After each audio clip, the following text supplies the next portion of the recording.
एक नदी किनारे जंगल में कालू नाम का एक कौवा अपनी पत्नी के साथ रहता था। कालू कौवा एक छोटे से कारखाने में काम करता था। कालू की पत्नी टुनटुनी अक्सर उससे झगड़ा किया करती थी क्योंकि वो उसे कभी महंगे गिफ्ट नहीं दे पाता था। एक दिन कालू कौवा देर से घर लौटता है। इतनी देर तक कहाँ थे जी आप? आज तो आप मुझे फिल्म दिखाने के लिए ले जाने वाले थे। कब से मैं तैयार होकर बैठी हूँ, आपका इंतजार कर रही थी, लेकिन आपका तो पता ही नहीं। इतनी रात का आ रहे हो। तुमने कभी मुझे पत्नी होने का दर्जा नहीं दिया। अब जाओ यहाँ से, मैं तुमसे बात नहीं करूँगी। अरे टुनटुनी, केवल तुम ही बोलती रहोगी या मेरी भी बात सुनोगी? आज मेरे ऑफिस में मेरी नई बॉस आने वाली थी, उसी की स्वागत की तैयारियों में लगा था। तो जाओ अपनी नई बॉस के पास जाकर उसका स्वागत करो। यहाँ क्या करने आए हो? इतना कहकर टुनटुनी चिड़िया अपने कमरे में जाकर सो जाती है। अगले दिन टुनटुनी चिड़िया काफी देर तक सोई रहती है। टुनटुनी, अरे ओ टुनटुनी, कब तक सोई रहोगी? मुझे ऑफिस जाने के लिए देर हो रही है, जल्दी से मेरा नाश्ता रेडी करो। क्या कहा? तुम्हारा नाश्ता रेडी करूं? मैं तुम्हारी नौकरानी नहीं हूँ, तुम्हारी पत्नी हूँ। तुम्हें मेरी कोई परवाह नहीं तो मैं तुम्हारी परवाह क्यों करूं? जाओ जाकर अपना नाश्ता खुद से बना लो। है भगवान, ये तूने कैसी पत्नी दे दी है मुझे? बात बात पर रूठ जाती है। लगता है आज मुझे भूखा ही कारखाने जाना पड़ेगा। कालू कौवा बिना नाश्ता किए ही ऑफिस चला जाता है। लंच टाइम में उसकी नई बॉस उसके पास आती है। अरे कालू, तुम यहाँ बैठे हो, लंच करने को नहीं जाना क्या? नहीं मैम, आज मेरा मन लंच करने का नहीं है।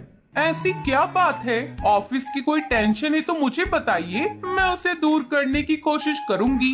ऐसी कोई बात नहीं मैम। तो चलिए हम दोनों आज साथ में लंच करेंगे। ना चाहते हुए भी कालू कौवा लूसी के साथ लंच करने लगता है। कालू जी, अब तो आप मुझे अपनी उदासी का कारण बताइए। क्या बताऊं मैम, मेरी पत्नी बहुत लालची है, हर दिन नए नए डिमांड करती है। कल मैं उसे फिल्म दिखाने नहीं ले जा सका, जिसके चलते वो रूठ गई। अच्छा, तो ये बात है। इस तरह धीरे धीरे दिन गुजरने लगते हैं। एक दिन कालू कौवा ऑफिस में काम कर रहा था, तभी लूसी वहाँ आती है और अपने प्यार का इजहार करती है। आप ये कैसा मजाक मुझसे कर रही हैं? मैं आपसे शादी नहीं, मैं आपसे शादी नहीं कर सकता। मैं पहले से ही शादीशुदा हूँ, मेरी पत्नी घर पर है। लूसी कालू की बातें सुनकर वहाँ से चली जाती है और एक प्लान बनाती है। उसे पता था कि कालू की पत्नी लालची है। अगले दिन वो कालू के घर जाती है। उस समय टुनटुनी चिड़िया घर पर अकेली थी। आप कौन है? मैंने आपको पहचाना नहीं। मैं आपके पति कालू की बॉस लूसी हूँ और मैं आपकी पति से शादी करना चाहती हूँ। इसके लिए मैं आपको बहुत सारे पैसे दूंगी, जिससे आप अपने सारे शौक पूरे कर सकती हैं। ये सुनकर टुनटुनी चिड़िया खुश हो जाती है। तो ठीक है, आप मुझे 1 लाख रुपए दे दो और मेरे पति से शादी कर लो। दोनों की डील पक्की हो जाती है। जब रात को कालू कौवा अपने घर आता है तो उसकी पत्नी कहती है, सुनो जी, मैं कहती हूँ तुम अपनी बॉस लूसी से शादी कर लो। इसके बदले वो मुझे 1 लाख रुपए देने वाली है। वैसे भी तुम मेरे किसी काम के नहीं। इस तरह जबरदस्ती टुनटुनी चिड़िया अपने पति की दूसरी शादी करा देती है। इस तरह कुछ महीने बीत जाते हैं। एक दिन लूसी कबूतरी कालू को लेकर विदेश जाने लगती है। अपने पति को जाते देखकर टुनटुनी चिड़िया रोने लगती है।